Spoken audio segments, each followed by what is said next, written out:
Hello everyone. आज हम पढ़ेंगे chapter number 14 investment appraisal. This is one of the most important chapter of management accounting in knowledge level. So let's start investment appraisal.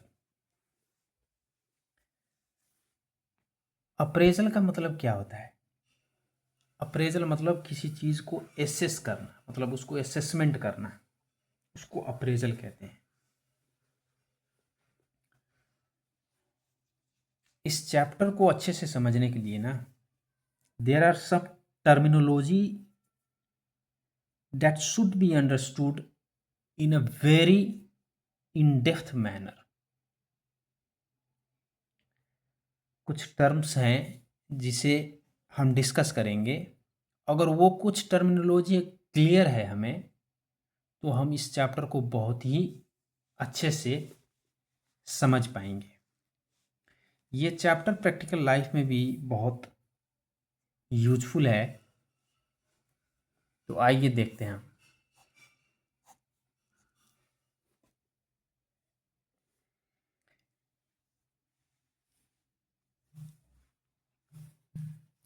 जब हम business में कोई भी एक भी अगर हम पैसे खर्च करते हैं ना, तो उसे हम एक्सपेंडिचर कहते हैं।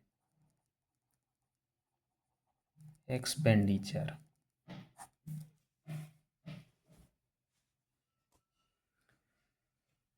अब ये एक्सपेंडिचर जो है,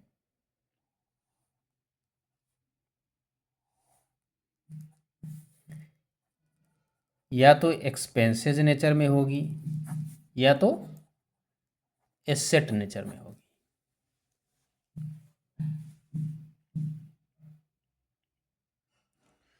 तो ये दो टर्म्स हैं, एक हो गया एक्सपेंसेज, दूसरा एसेट्स। पहले इसको हम समझते हैं। ये दोनों टर्म्स को हम बहुत अच्छे से जानते हैं। इवन आप 11 क्लास 12 क्लास में पढ़ चुके हैं एक्सपेंसेस किसे कहते हैं और एसेट किसे कहते हैं। जो भी प्रॉफिट एंड लॉस अकाउंट में या statement of profit and loss account में चीज़ें आती है, उसको हम एक्सपेंसेस कहते हैं। और जो बैलेंस शीट की पार्ट बनती है उसे हम एसेट कहते हैं।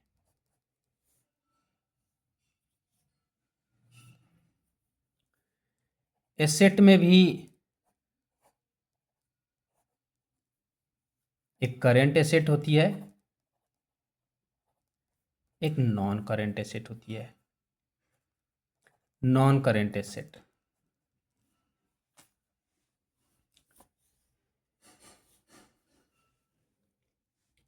पहले हम एक्सपेंसेस को समझते हैं।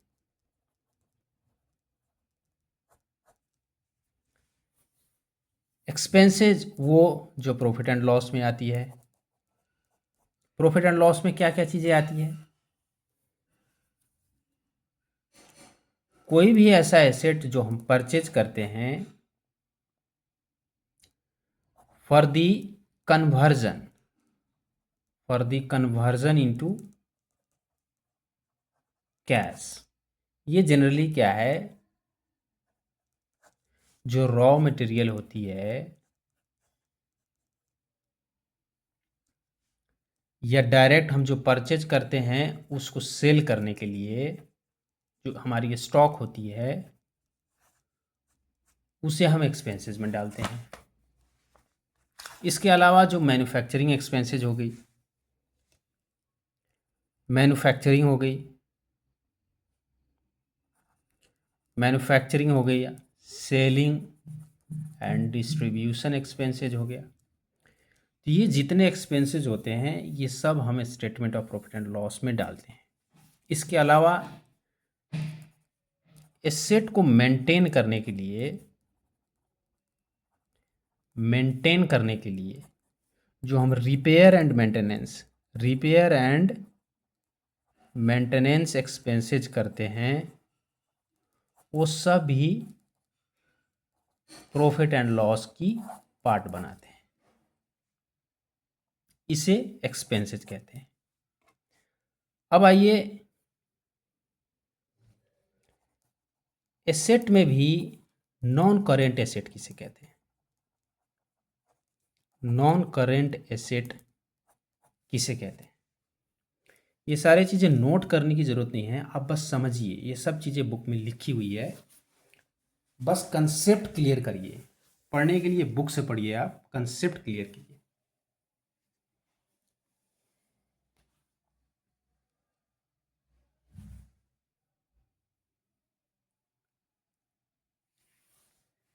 नॉन करेंट एसेट्स जो कि बैलेंस शीट जब बनाते हैं हम वहाँ पे रखते हैं। ये एक ऐसी एसेट होती है जिसकी यूजफुल लाइफ यानी लाइफ जो है वो नॉर्मली 1 ईयर से अबव होती है, 1 साल से ऊपर होती है। और बिजनेस में हम इसे यूज करते हैं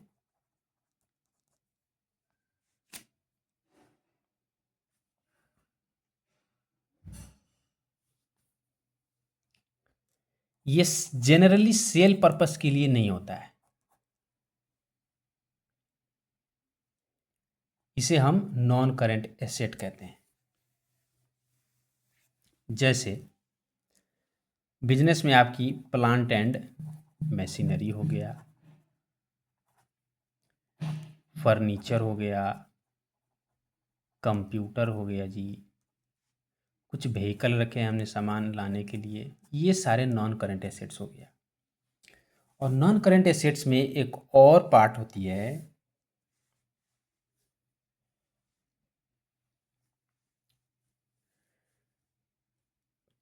किसी भी एसेट पे सिग्निफिकेंट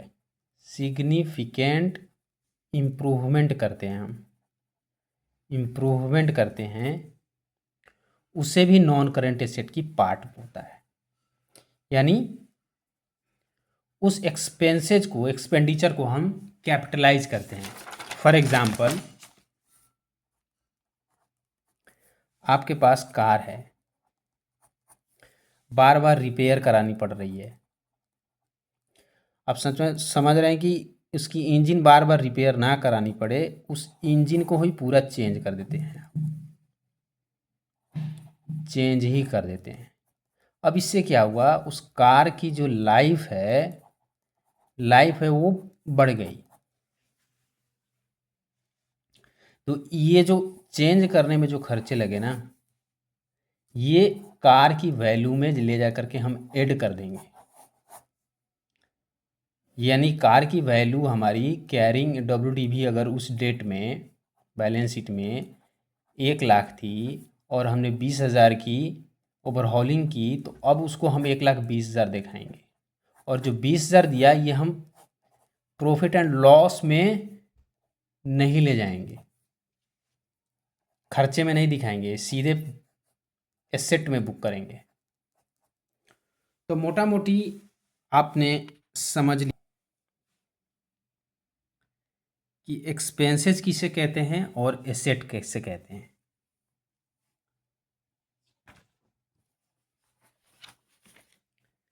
अब आइए कि इन्वेस्टमेंट अप्रेजल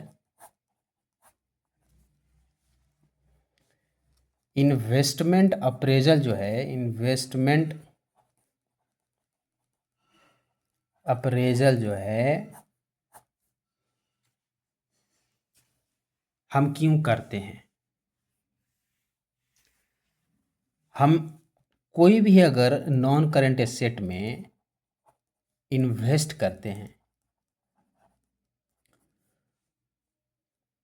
तो ये जानने की कोशिश करते हैं कि हमने जो इन्वेस्ट किया और जो हमें इनकम आएगी वो इससे ज़्यादा आनी चाहिए,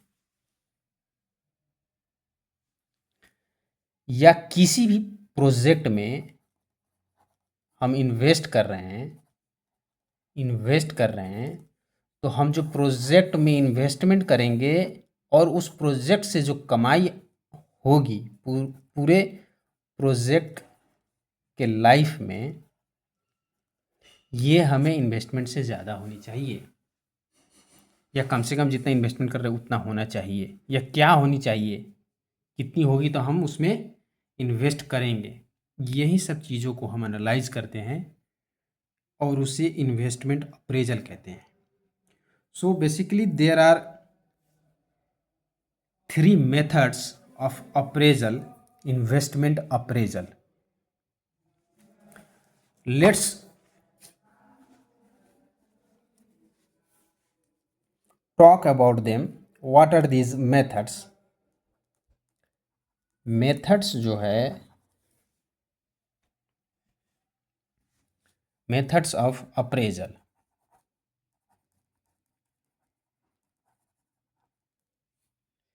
मेथड्स ऑफ अप्रेजल, तो एक है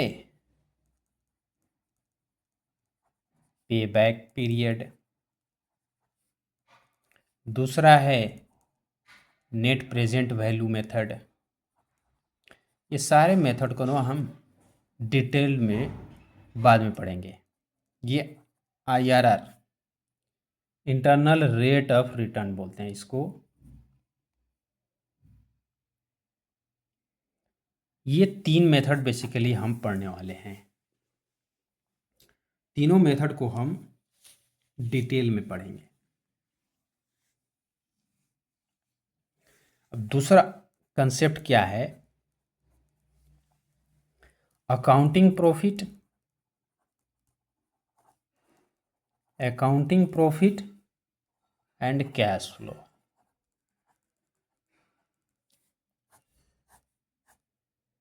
ये बहुत इंपॉर्टेंट है। यहाँ पे हम देखेंगे कि इन्वेस्टमेंट अप्रेजल करने के लिए हम क्या लें। इतना तो मुझे मालूम है, हमें मालूम है कि स्टार्टिंग में कुछ कैश आउटले होगी, यानी कुछ पैसे जाएगी, कुछ पैसे हम इन्वेस्ट करेंगे और बाद में हमें कमाई होगी। तो हम क्या लें कमाई के लिए? प्रॉफिट लें या जो कैश आएगी वो लें?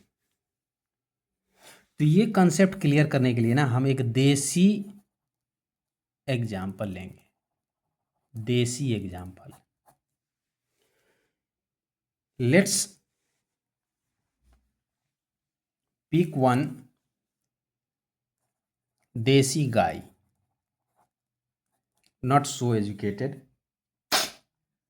वो क्या कहता है, वो कहीं पे मान लो 10 लाख पैसे लगाया 3 साल के लिए, 5 साल के लिए, तो वो क्या चाहेगा कि 10 लाख मैंने अभी लगाया, तो अगले जो भी 5 साल है मुझे वो उस 5 साल में कम से कम तो 10 लाख कमाई होनी चाहिए। यानी मेरे पास पैसे जो है वो पैसे आनी चाहिए 10 लाख या 10 लाख से ज़्यादा। प्रॉफिट क्या होता है, ये क्या होता है, उस अकाउंटिंग ट्रीटमेंट में क्या है, EPS क्या है, पी रेशियो क्या है, वो मुझे मालूम नहीं है। मेरे पॉकेट से 10 लाख रुपया गया है तो मेरे पॉकेट में 10 लाख आना चाहिए या उससे ज़्यादा आना चाहिए। समझ रहे हैं बात? तो यही लॉजिक यहाँ पे है। अकाउंटिंग प्रॉफिट क्या कहता है, इस पे नहीं जाना है हमें। पैसे कितने आ रहे हैं, पैसे कितने बन रहे हैं, क्योंकि हमने पैसे लगाए हैं जी। अकाउंटिंग प्रॉफिट हमें नहीं मालूम, हमें पैसे कितने आ रहे हैं उससे, ये चीज़ें देखेंगे हम। और इसके पीछे लॉजिक ही यही है कि हमने 10 लाख लगाया तो कमाया कितना, 10 लाख आया कि नहीं आया पॉकेट में, या 10 लाख से ज़्यादा आया कि नहीं आया। अब आइए हम देखते हैं कि अकाउंटिंग प्रॉफिट हम क्यों नहीं लेते। अकाउंटिंग प्रॉफिट क्यों नहीं लेते हैं हम?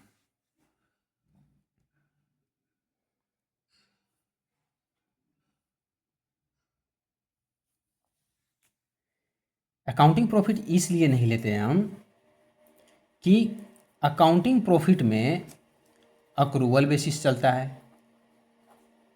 अक्रूवल बेसिस होता है, यानी खर्चे पॉकेट से नहीं भी निकला है फिर भी हम खर्चे दिखा देते हैं इसमें।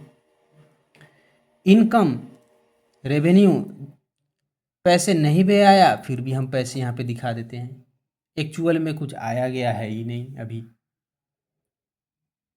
एक तो ये है डिमेरिट यहाँ पे। एक होती है नॉन कैश एक्सपेंसेस भी हम बुक कर लेते हैं, जैसे डेप्रिसिएशन। कोई एसेट है और उस पर डेप्रिसिएशन लगा करके हमने प्रॉफिट एंड लॉस अकाउंट में डेप्रिसिएशन चार्ज कर रखा है, उससे प्रॉफिट कम आया। एक्चुअली तो कोई पैसा हमारे गया है नहीं, तो डेप्रिसिएशन भी हमने चार्ज कर रखा है। एक ये भी रीज़न है कि हम अकाउंटिंग प्रॉफिट को नहीं लेकर के एग्जैक्ट जो कैश कितना आया वो चीज़ें देखते हैं।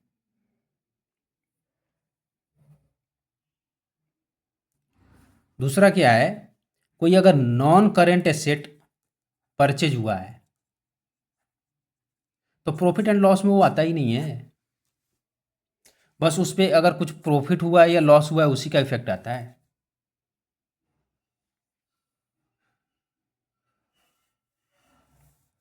तो नॉन करेंट एसेट को अगर परचेज करते हैं या सेल करते हैं तो उस पर जो भी लॉस होती है प्रॉफिट होती है सिर्फ वही अकाउंटिंग प्रॉफिट में आती है, वो पैसे जो गया वो नहीं आती है। तो हमें सिंपल सा चीज़ें ये देखना है कि पैसे आया कितना जी।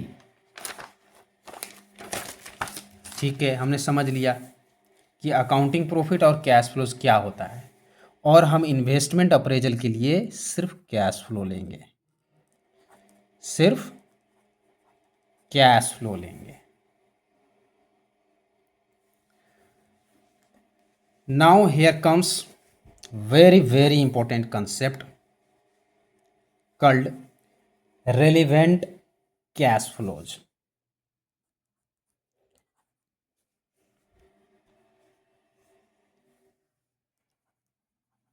relevant cash flows investment appraisal के लिए रिलेवेंट कैश फ्लो कौन कौन सी कैश फ्लो होती है। तो एक है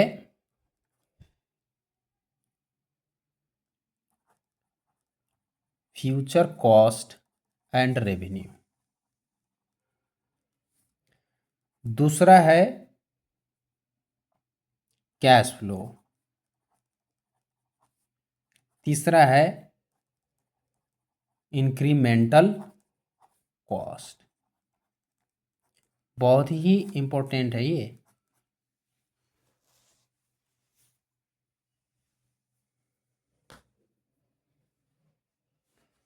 देखिए हम डिसीजन लेंगे ना तो ये हम सोचेंगे कि इस डिसीजन के कारण क्या कैश आएगा या जाएगा, यानी कोई आएगा या जाएगा। इस डिसीजन के कारण जो पहले कैश चला गया होगा डिसीजन लेने से पहले, और डिसीजन ले या ना ले इससे कोई फर्क यहाँ पे नहीं पड़ेगा इस वाले कैश, क्योंकि ये चला गया होता है तो इसको हम नहीं लेंगे। इस डिसीजन के कारण कुछ भी इफेक्ट आएगी कैश इनफ्लो में या आउटफ्लो में सिर्फ उसे ही लेना है। ये होता है फ्यूचर कॉस्ट एंड रेवेन्यू। और कैश फ्लो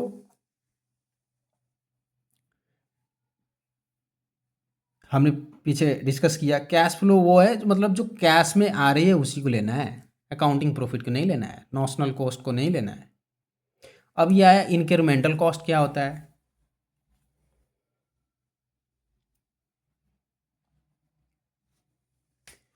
इंक्रीमेंटल कॉस्ट यही समझो कि डिसीजन के कारण ना आपकी कॉस्ट में बढ़ोतरी हो रही है, डिसीजन के कारण, तभी लेंगे हम। तो ये है, ये बहुत इंपॉर्टेंट कंसेप्ट है कि हम डिसीजन लेते time future cost and revenue को लेंगे। वो इसलिए लेंगे कि डिसीजन ले रहे हैं तभी इसका इफेक्ट आएगा, डिसीजन नहीं लेते तो नहीं आएगा। और कैश फ्लो लेंगे, अकाउंटिंग प्रॉफिट को नहीं लेंगे, क्योंकि रियल हमें कैश फ्लो से होती है चीज़ें जानकारी। अकाउंटिंग प्रॉफिट तो कुछ भी हो सकता है। इंक्रीमेंटल कॉस्ट, वहीं डिसीजन लेने के कारण कॉस्ट बढ़ रही है तब हम लेते हैं।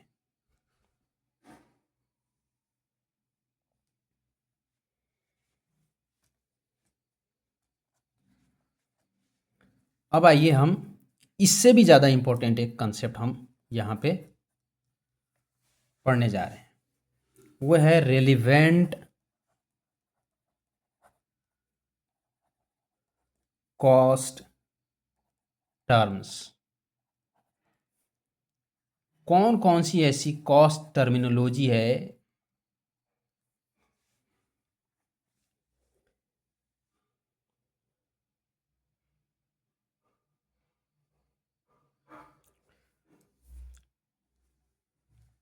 जो हमारे इन्वेस्टमेंट डिसीजन पे इफेक्ट करता है। ये तो हो गया cash flow, relevant cash flow.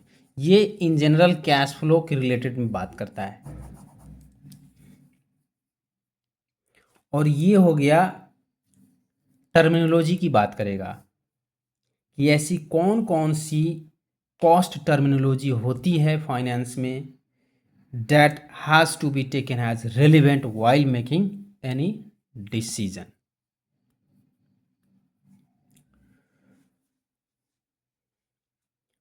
तो देखिए ये रेलिवेंट में क्या क्या आएगा।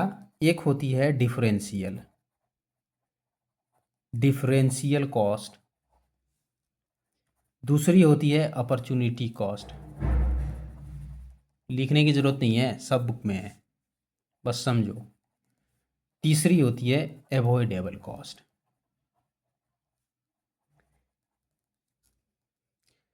यही तीनों कॉस्ट हमें लेनी होती है डिसीजन मेकिंग के टाइम।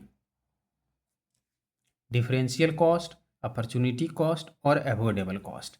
अब इसको हम बारीकी से पढ़ेंगे। ये चीज़ें अगर रेलिवेंट कॉस्ट टर्मिनोलॉजी समझ में आ गई ना, और इसके जस्ट अपोजिट जो नॉन रेलिवेंट होती है चीज़ें, वो टर्मिनोलॉजी अगर हमें क्लियर कट समझ में आ गया तो ये चैप्टर बहुत आसान हो जाएगी। अब हम डिफरेंशियल कॉस्ट क्या होता है इसकी एग्जाम्पल से, प्रैक्टिकल एग्जाम्पल से डिफरेंशियल कॉस्ट किसे कहते हैं वो समझेंगे।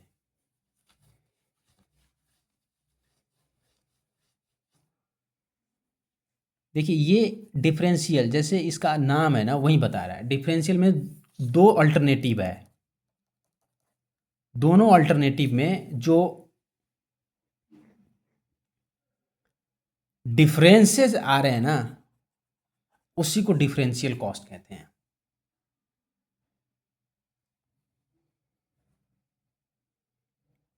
एग्जाम्पल,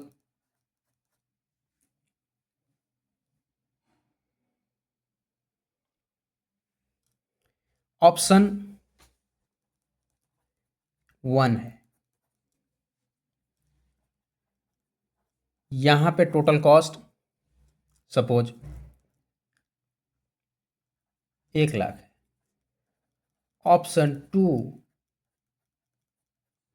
टोटल कॉस्ट 1,20,000 है। तो अगर हम डिसीजन लेते टाइम ना, अगर ऑप्शन 2 को हम सेलेक्ट कर रहे हैं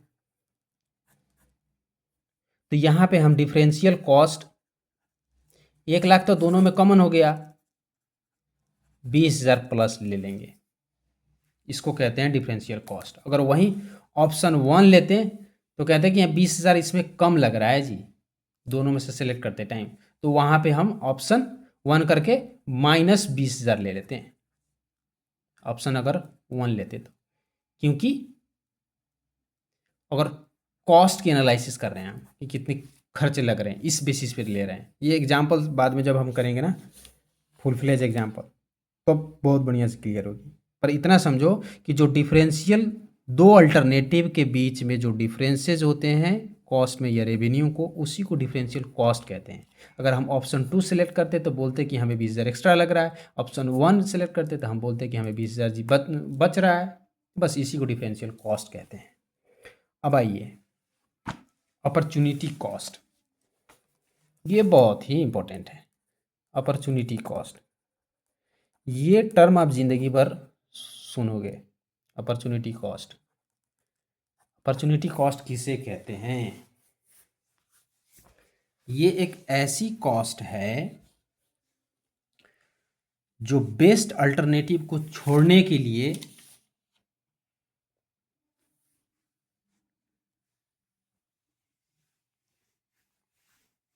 इसको भी हम एग्जाम्पल से ही समझेंगे।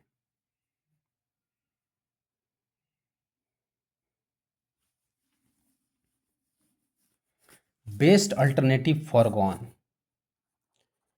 Cost of best alternative, alternative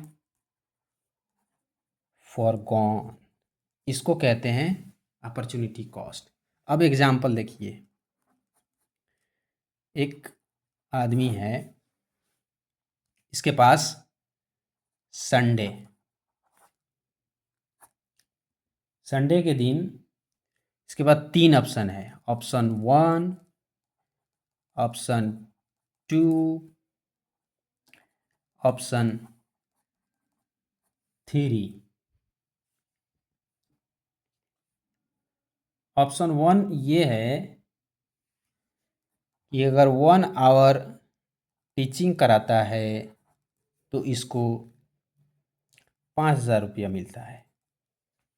option 2, 1 our seminar में लेक्चर देता है, सेमिनार अटेंड करता है तो इसको 8,000 रुपया मिलता है। और ये है 1 आवर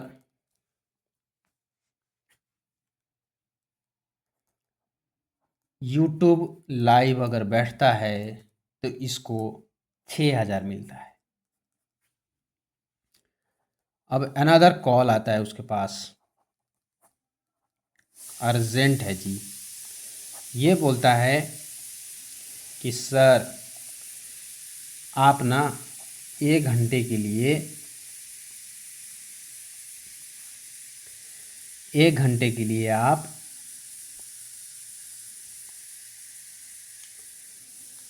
हमारी स्कूल की फंक्शन है उसमें गेस्ट अपीयरेंस के लिए आ जाइए, हम आपको पे करेंगे। ये स्कूल वाला कह रहा है जी, 1 घंटे के लिए स्कूल अपीयरेंस के लिए आ जाइए, बस गेस्ट के लिए बोल रहा है, हम आपको पे करेंगे, बताइए कितना करें। तो ये बताओ, ये जो आदमी है वो कितना मांगे इससे, ये स्कूल से कितना मांगेगा कम से कम 1 घंटे के लिए? बताओ, सोचो। इस आदमी को, इस टीचर को 3 ऑप्शन है उसके हाथ में 1 घंटे के लिए, या तो टीचिंग करा ले, या तो सेमिनार अटेंड कर ले, या यूट्यूब लाइव में बैठ जाए। टीचिंग कराता तो 5,000, सेमिनार में जाता तो 8,000, यूट्यूब में 6,000, और एक अभी ऑप्शन आया उसके पास कि सर आप 1 घंटे के लिए मुझे टाइम दे दो। तो अगर ये जो चीज़ें छोड़ता है ना इसके लिए, तो ये कम से कम तो कहेगा जी अगर हम 1 घंटा यहाँ सेमिनार में जाते हैं तो हम तो 8,000 रुपया भी लेते हैं, तो मिनिमम मुझे 8,000 दो, मिनिमम 8,000 दो। तो जो बेस्ट अल्टरनेटिव होता है ना, बेस्ट अल्टरनेटिव फॉरगॉन, हमारे पास जो बेस्ट अल्टरनेटिव है वो फॉरगॉन करने की जो कीमत लगती है उसी को अपॉर्चुनिटी कॉस्ट कहते हैं। तो यहाँ पे ये कम से कम 8,000 मांगेगा। अगर ये इस दिन कोई काम पे नहीं गया तो ये क्या कहेगा, मेरा अपॉर्चुनिटी कॉस्ट आज 8,000 का लॉस हो गया जी। मैं अगर वहाँ पे 1 घंटा अगर सेमिनार में जाता तो 8,000 मिलता। तो ये रहा अपॉर्चुनिटी कॉस्ट की प्रैक्टिकल एग्जाम्पल, जिंदगी भर काम आएगी, इसको दिमाग में बैठा लेना। अब दूसरा आया जी अवॉइडेबल कॉस्ट। अवॉइडेबल कॉस्ट किसे कहते हैं? देखिए, ये नाम से बता रहा है, ऐसी कॉस्ट जिसे अवॉइड की जा सकती है, ऐसी कॉस्ट जिसे अवॉइड की जा सकती है।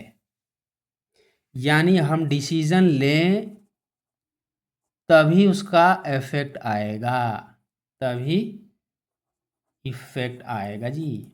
डिसीजन लेंगे तभी इफेक्ट आएगा, अगर हम डिसीजन नहीं लेते हैं तो इफेक्ट नहीं आएगा। यानी डिसीजन लेंगे हम किसी भी ऑप्शन के लिए तो वो इफेक्ट आएगा, डिसीजन नहीं लेंगे तो इफेक्ट नहीं आएगा। अवॉइडेबल कॉस्ट क्या होती है? जनरली जो वेरिएबल कॉस्ट होती है ना, जैसे रॉ मटेरियल, कोई मैन्युफैक्चरिंग कर रहे हैं तो रॉ मटेरियल लगेगी, तो वो मैन्युफैक्चरिंग करने के लिए अगर हम डिसीजन लेते हैं तो रॉ मटेरियल लगेगी, है ना, लेबर लगेगी। तो ये सारे कॉस्ट जो होती है ना, इसको अवॉइडेबल कॉस्ट कहते हैं। क्योंकि अगर हम डिसीजन नहीं लें, अगर हम फैक्ट्री ही ना चलाएं तो ये रॉ मटेरियल थोड़ी ना लगेगी, लेबर थोड़ी ना लगेगी। So this is the example of avoidable cost. तो इतना सोच लो कि ऐसी डिसीजन मेकिंग में प्रॉफिट नहीं लेते हैं, कैश फ्लो लेते हैं, ठीक है। और कौन सी कैश फ्लो लेते हैं हम? यानी जो फ्यूचर में आने वाली हो, पीछे क्या चली गई है, डिसीजन लेने से जो इफेक्ट आती है ना, उसको लेते हैं हम। प्रॉफिट को नहीं, एक्चुअल कैश को लेते हैं हम। डिसीजन लेने से जो बढ़ती है उसको लेते हैं हम। यानी यहाँ पे 3 आ गई। एक यहाँ पे अवॉइडेबल, अवॉइडेबल यानी डिसीजन से कोई इफेक्ट होती है, अवॉइड कर सकते हैं, डिसीजन लेते हैं, डिसीजन ना लें तो ये नहीं होगी, यानी अवॉइडेबल है। दूसरी यहाँ पे अपॉर्चुनिटी कॉस्ट है, और पहला incremental cost, sorry differential cost, कि दो के बीच में जो आती है उसको डिफरेंशियल कॉस्ट कहते हैं। तो एक डिफरेंशियल कॉस्ट की हो गई, ये अपॉर्चुनिटी कॉस्ट हो गई, ये अवॉइडेबल कॉस्ट हो गई। इसे हम रेलेवेंट कॉस्ट टर्मिनोलॉजी कहते हैं। अब आया कि नॉन रेलिवेंट क्या है जी? नॉन रेलिवेंट क्या है? नॉन रेलिवेंट टर्म्स क्या हैं?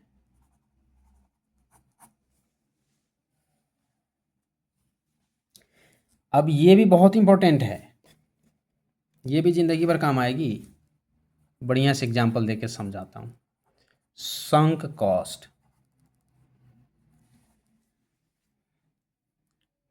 जैसा नाम वैसा ही काम। संक मतलब डूब जाना, डूब गया है जी ये। डिसीजन लेते टाइम संक कॉस्ट को कुछ भी नहीं करते हैं हम, क्योंकि वो डिसीजन लेने से पहले खर्च हो गई होती है। फॉर एग्जाम्पल, आपको जाना है, एक ये सिटी है, यहाँ पे जाना है, आपका हाउस ये है चौक जी। आप यहाँ से निकले रिक्शा लेके, ठीक है, प्रैक्टिकल एग्जांपल दे रहे हैं। यहाँ से निकले रिक्शा लेके, 50 रुपया दे दिया। अब यहाँ पे आपके पास तीन ऑप्शन है। ऑप्शन नंबर 1 बस, option number 2 train, option number 3 अपना कैब बुक कर लें। ये तीनों में से कोई आपको सिलेक्ट करना है। ये आपको कैसे मालूम चलेगा तीनों में से कौन सिलेक्ट करेंगे हम? आप जब यहाँ पे पहुँचेंगे तब आपको ऑप्शन मिला कि मेरे पास 3 ऑप्शन है, या तो बस से जाऊँ, ट्रेन से जाऊँ, या कैब से जाऊँ। तो ये जो घर से निकल के आप चौक पे जो आए, 50 रुपया खर्चा किए ना, तो ये तो ऑलरेडी खर्चा हो गया है जी। ये यहाँ पे पहुँचने से पहले एक हाइपोथेटिकल एग्जांपल दे रहा हूँ मैं। यहाँ पे पहुँचने से पहले ये खर्चा हो चुका है। ये खर्चा करने के बाद ही आप ये डिसीजन ले पाते कि 3 ऑप्शन है जी, बस है, ट्रेन है, कैब है। अब इसमें देखेंगे आप, ये नहीं देखेंगे मुझे 50 रुपये लग गया, या बस में जाते हैं तो मुझे 50 रुपये लगेगा, 50 रुपये ये, 100 रुपये लग रहा है, ट्रेन में जाते तो 50 रुपये ये, 50, ऐसे नहीं। आप तो ये सोचेंगे बस का कितना है, 100 रुपया है, चलो। या ट्रेन का कितना है, 10 रुपया, चलो। कैब का इतना है, 200 है, अच्छा जी। ये तीनों में जो कम है वो देख के चले जाते, इसका एनालिसिस नहीं करते, क्योंकि ये संक हो गया, डूब गया है जी। अब आप यहाँ पे जाते हो या नहीं जाते हो, कोई फ़र्क नहीं पड़ेगा यहाँ पे।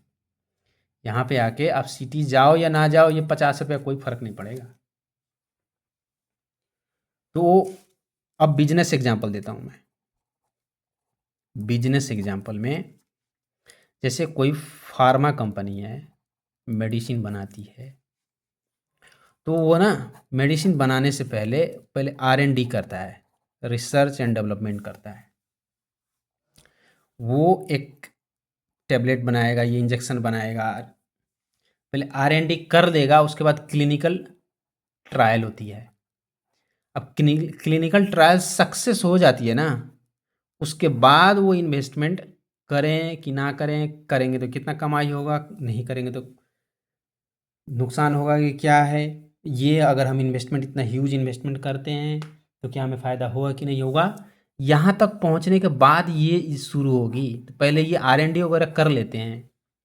तो R&D अगर हमने कर लिया, इस कंपनी ने, फार्मा कंपनी ने अगर R&D कर लिया, तो सक्सेस भी होगा, नहीं भी सक्सेस होगा।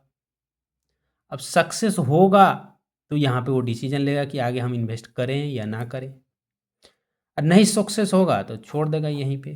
तो आगे करना है जो डिसीजन ना, वो आगे अब क्या खर्च लगेगा उस पे देखना है। पीछे वाली तो हो गई जी, अब डिसीजन लें या ना लें, पैसे तो खर्च हो गए। ये सक्सेस हुआ नहीं हुआ इससे फ़र्क नहीं पड़ता है।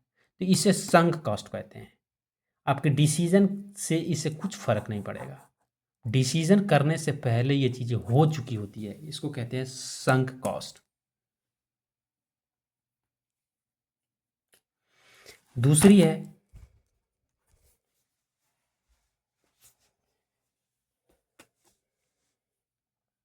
Committed cost. कमिटेड कॉस्ट यही है, एक ना हम कमिटमेंट दे देते हैं जी, कमिटमेंट दे देते हैं।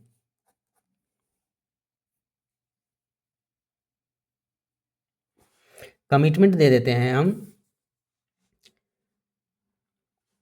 देखिए ये 3 ऑप्शन है, सपोज 1 2 1 3 है, हमें 3 में से कोई एक डिसीजन लेनी है, और हमने पहले ही कमिटमेंट कर दिया है कि अगर हम डिसीजन लेते हैं ना, तो एक सेल्समैन, सुपरवाइजर रखेंगे जी, सुपरवाइजर रखेंगे हम। तो डिसीजन ये भी लें या ये भी लें या ये भी लें, सुपरवाइजर तो रखना ही है।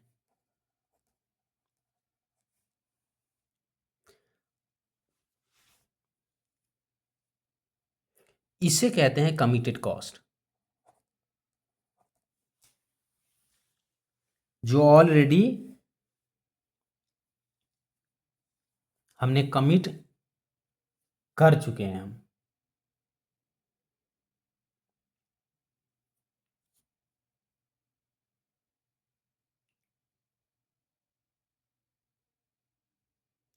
यानी हम कोई भी डिसीजन लें तो वो खर्चा होगा ही होगा जी,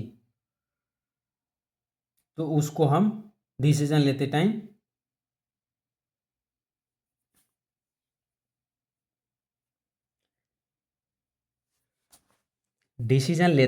इसको हम नज़रअंदाज कर देंगे, कमिटेड कॉस्ट को। यानी डिसीजन ये भी ले तब भी ये सारे में तो वो होगा ही होगा जी, छोड़ो जी, इसको कॉमन ही है, इसको छोड़ देते हैं हम, आगे बढ़ते हैं। जो एक्स्ट्रा लगता है उसको देखते हैं, तो इसको कमिटेड कॉस्ट कहते हैं। अब आया नॉन कैश फ्लो, इसको हमने बहुत डिस्कस कर लिया। Non cash flow, non cash flow को नहीं लेते हैं, जैसे कि डेप्रिसिएशन।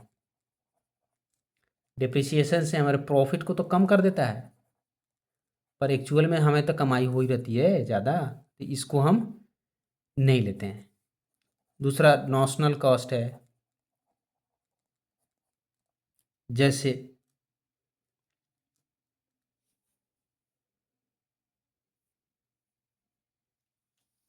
कोई हेड ऑफिस है, वो अपना एक पार्टिकुलर परसेंटेज दे देता है कि 5% हेड ऑफिस एक्सपेंसेस ब्रांच में ऐड कर लो जी। एक्चुअल में पैसा जाता नहीं है, बस प्रॉफिट के दिखाने के लिए कम बेस करते हैं हम। तो हमें कैश लेना है, नॉन कैश नहीं लेना है। और क्या है? जनरल फिक्स्ड ओवरहेड, ये वही है जो फिक्स्ड ओवरहेड होती है ना, वो हम डिसीजन लें या ना लें, फिक्स्ड ओवरहेड लगेगी ही लगेगी। जैसे एक फैक्ट्री है, फैक्ट्री चलाएं ना चलाएं, सिक्योरिटी गार्ड को रखना ही है। लेकिन एक सिक्योरिटी गार्ड को रखना है, तो जो एक सिक्योरिटी गार्ड को रखेंगे ना हम, वो डिसीजन लेते टाइम हम नहीं लेंगे। वो इसलिए नहीं लेंगे कि फैक्ट्री चले ना चले, डिसीजन ले ना लें, हमें वो लगना ही लगना है।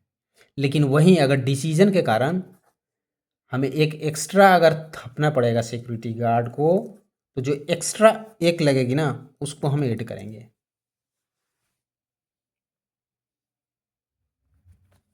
इसे कहते हैं जनरल फिक्स्ड ओवरहेड। एक होता है carry amount of non current assets. Non current assets ये वही हो गया जी, बुक्स आपके बुक्स ऑफ अकाउंट में WDB है एसेट की, उससे कुछ फर्क थोड़ी ना पड़ेगा, उससे क्या करना है, वो तो बुक की एंट्री है, ये भी कोई वो थोड़ी ना है, इससे कुछ फर्क नहीं पड़ता। तो ये भी हम नहीं लेंगे। यानी अब आइए हम देखते हैं अब क्या क्या लेंगे क्या नहीं लेंगे जी, क्या क्या डिस्कस किया हमने।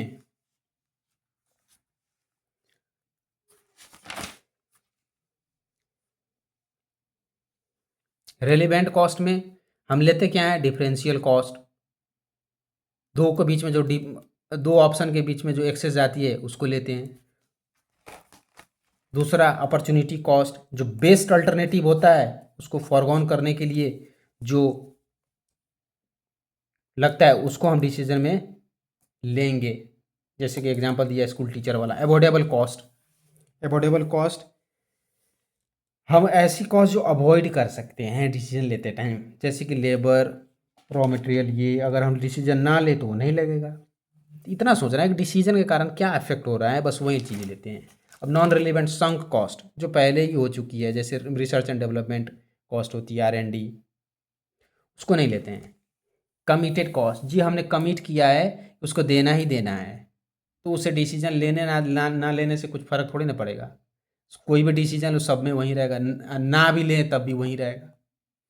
जनरली ये कमिटेड कॉस्ट ये था कि ये हर हर एक ऑप्शन में सेम रहता है, इसलिए इसको हटा देते हैं।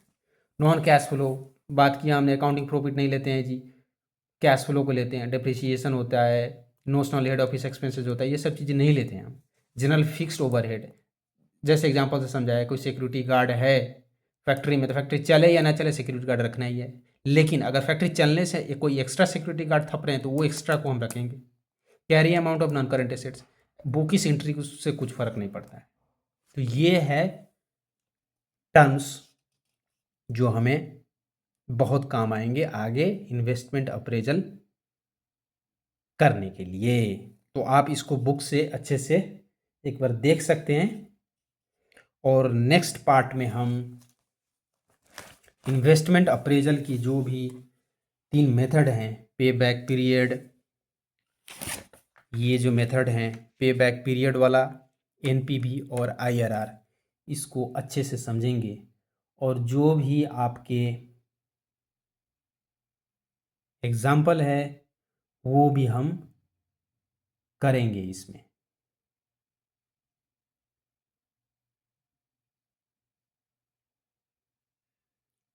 एक बार आइए अभी ना एक 5 मिनट में हम एक बार रिव्यू कर लेते हैं चैप्टर को ना बुक से।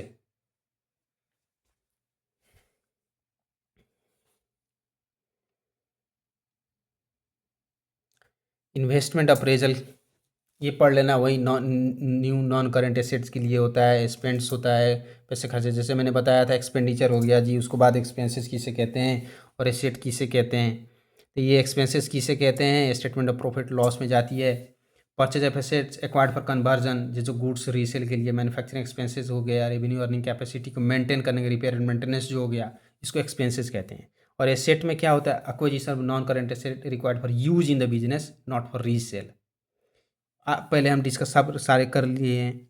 सिग्निफाइंट इम्प्रूवमेंट जो कहते हैं, जैसे मैंने एग्जांपल दिया था ना, कार का पूरा चेसिस इंजन ही बदल दिया, तो बस उसको एसेट कहते हैं। ठीक है, 3 मेथड है जी, हम आगे डिस्कस करेंगे कि पे बैक पीरियड किसे कहते हैं, नेट एनपीवी किसे कहते हैं, आईआरआर किसे कहते हैं, बहुत ही डिटेल में पढ़ेंगे। ये डिस्काउंटेड कैश फ्लो किसे कहते हैं वो भी उसी में क्लियर कट हो जाएगी। इन्वेस्टमेंट ये एसेट एक्सपेंडिचर का बजट की प्रोसेस होती है। ये ना कोई उतना इम्पोर्टेंट नहीं है पर हमें तो पढ़ना ही है। बजट एक्सपेंडिचर की प्रोसेस क्या होती है, कोई अगर एसेट की हमें परचेज करनी है तो उसकी प्रोसेस क्या होती है। फर्स्ट में क्या आता है कि हमें कौन सी रिक्वायरमेंट है, कुछ एक्सपेंसेस एक्सपेंडिचर करने की क्या रिक्वायरमेंट, कौन सी एसेट हमें रिक्वायरमेंट है, उसको फोरकास्ट करते हैं। रिक्वायरमेंट, पहले रिक्वायरमेंट जानेंगे, उसके बाद रिक्वायरमेंट फुलफिल करने के लिए सूटेबल प्रोजेक्ट क्या है, यानी सूटेबल ऑप्शन क्या है उसको करते हैं। अब वो सूटेबल ऑप्शन देखते हैं, उसके बाद उस पोटेंशियल प्रोजेक्ट को हम अप्रेज करते हैं, उसी को एनालिसिस करते हैं कि ये ऑप्शन है, अब इसको हम एक्सेस करते हैं, अप्रेज करते हैं, असेसमेंट करते हैं। उसके बाद असेसमेंट करने के बाद कौन सी ऑप्शन हमें बढ़िया दिखा उस अप्रेजल में, उसको सिलेक्ट करते हैं और उसके बाद हम खर्चे करते हैं। खर्चे होने के बाद फिर एक्चुअल और जो प्लान हमने किया है उससे उसको भिड़ाते हैं और देखते हैं जी कैसा है, कुछ बेनिफिट हो रहा है क्या, डेविएशन क्या है, तो इसे कहते हैं। अब आइए यहाँ पे जो cash flow use for the investment, हमने बहुत ही डिटेल में पढ़ा इसको। कैश फ्लो लेंगे, अकाउंटिंग प्रॉफिट नहीं लेंगे। जो भी रेवेन्यू होगा वो प्रॉफिट में तो अक्रूवल बेसिस पे होता है, तो अक्रूवल बेसिस पे हमें नहीं लेना, जो कैश आया उसी को देखना है हम। Non cash expenses, non cash expenses को हमें नहीं लेना है, जैसे डिप्रिसिएशन हो गया, प्रोविजन फॉर डाउटफुल डेट हो गया। Purchase of non current asset, इसमें जो पैसे जाता है ना सिर्फ उसी को ही देखना है हमें, उस पर क्या प्रॉफिट हुआ वो चीज़ों को हम नहीं देखते हैं। बस वही है फाइनेंसिंग ट्रांजैक्शन, अगर हम लोन रेज किया पैसे से देखना है हमें, अकाउंटिंग ट्रीटमेंट से नहीं करना है। रिलेवेंट कैश फ्लोज बात कर लिया था हमने। फ्यूचर मतलब डिसीजन से जो डिसीजन लेने से जो इफेक्ट आती है ना, उसी कॉस्ट रेवेन्यू को हम नज़रअंदाज करते हैं, मतलब लेते हैं, देखते हैं। कैश फ्लो लेते हैं, प्रॉफिट नहीं लेते हैं। इंक्रीमेंटल कॉस्ट रेवेन्यू जो चेंज आती है ना डिसीजन के कारण, बस उसी देखना है हमें, डिसीजन पे फोकस करना है कि डिसीजन के कारण क्या इफेक्ट आने वाली है, उसमें होता है। Relevant cost terminology, relevant cost terminology हमने बहुत ही डिटेल में अभी डिस्कस किया कि डिफरेंशियल कॉस्ट क्या है। डिफरेंशियल कॉस्ट वही है ये दो अल्टरनेटिव में जो एक्सेस होती है, डिफरेंसेस होते हैं, उसको डिफरेंशियल कॉस्ट कहते हैं। अपॉर्चुनिटी कॉस्ट बहुत बढ़िया से समझा हमने, अपॉर्चुनिटी कॉस्ट टीचर के एग्जांपल से। ये अवॉइडेबल कॉस्ट, अवॉइडेबल कॉस्ट जो ये तीनों जो है ना डिसीजन लेते टाइम हम लेते हैं इसको, डिफरेंशियल कॉस्ट को भी, अपॉर्चुनिटी कॉस्ट को भी, अवॉइडेबल कॉस्ट को भी। अवॉइडेबल कॉस्ट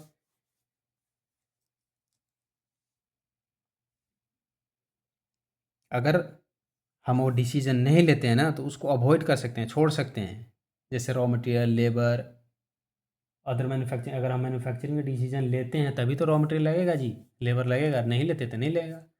तो ये है। और नॉन रेलिवेंट क्या है, संक कॉस्ट, बहुत डिटेल में हमने अभी बात किया था। संक कॉस्ट किसे कहते हैं, जो R&D एक्सपेंसेस पहले हो चुकी है, डिसीजन पे पहुंचने से पहले डूब गया है पैसे, ये इससे कुछ फ़र्क नहीं पड़ा। कमिटेड कॉस्ट, हर एक ऑप्शंस में वहीं लगेगा, हमने कमिट कर लिया है। डिसीजन लेते हैं तो वहीं लगता है। तो कोई भी अगर ऑप्शन सेलेक्ट करते हैं तो उसके लिए तो कुछ मायने नहीं करेगा कि तीनों में तो सेम रहेगा जी।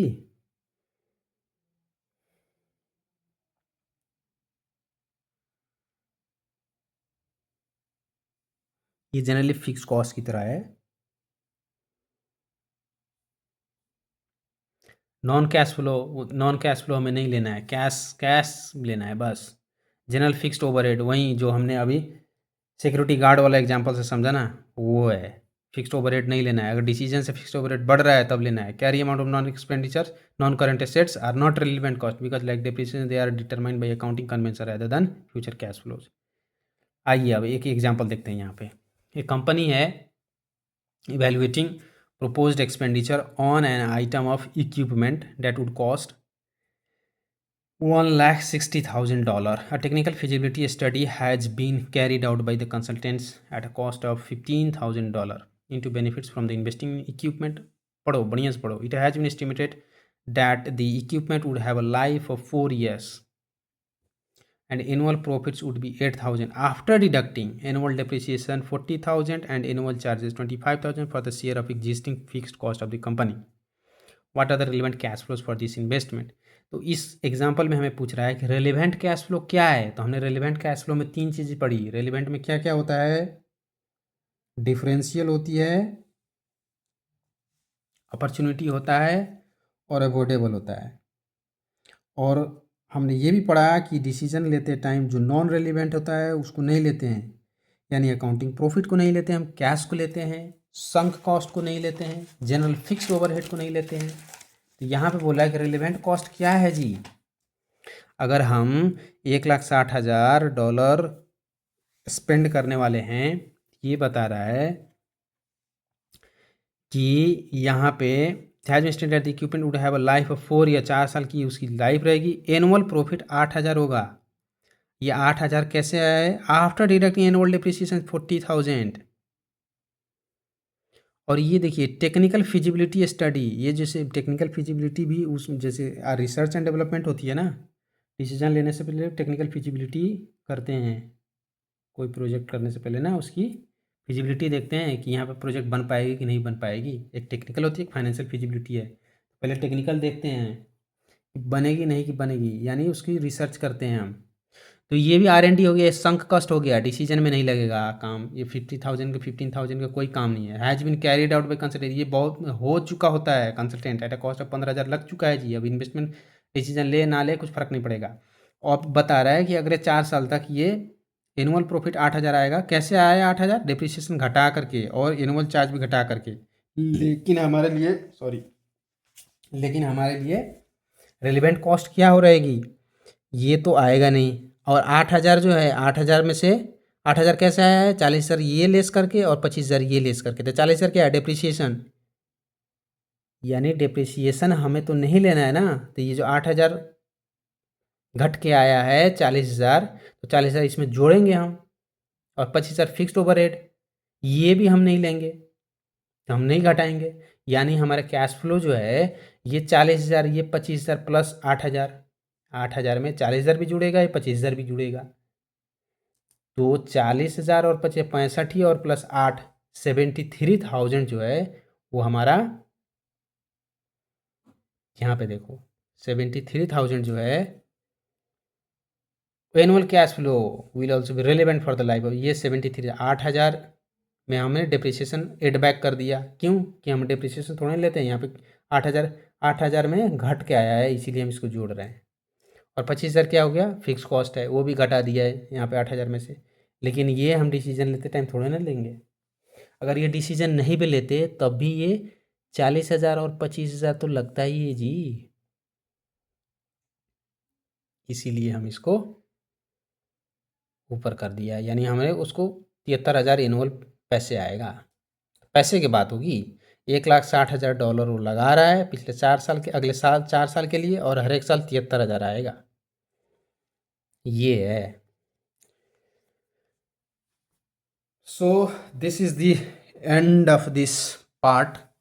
और नेक्स्ट पार्ट में हम टाइम वैल्यू ऑफ मनी और इन्वेस्टमेंट अप्रेजल के जो 3 मेथड्स हैं, पेबैक पीरियड, एनपीवी और आईआरआर, उसको बहुत ही बढ़िया से पढ़ेंगे।